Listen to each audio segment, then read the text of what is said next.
Welcome to Blizzard Fire. We hope this video helps fire up your solution. You begin by checking the SIM slot and card. Remove and inspect it for damage, then reseat it firmly. Infinix phones can misalign trays. Next, confirm your plan is active by testing the SIM briefly in a second handset, because that rules out carrier-side issues. Once done, toggle airplane mode for about 5–10 seconds. This forces the modem to restart, which often clears temporary registration problems and gets the phone to seek a network again. Now you dive into network settings to force correct connections. Open Mobile Network, set network mode to LTE/3G/2G auto first. If unstable, try 2G only to check basic registration. This narrows radio issues. Then, manually select your carrier to bypass failed automatic selection. Wait until the list populates before choosing.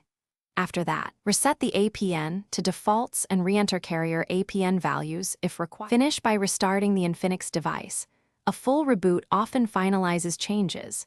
If problems persist, perform a network settings reset to clear misconfigurations, then check for system updates and install any OTA patches that improve modem stability.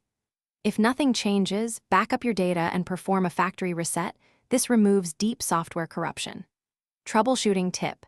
If the phone still shows no network, test a known good SIM. If that also fails, the issue is likely hardware. Seek authorized repair or replace the modem assembly.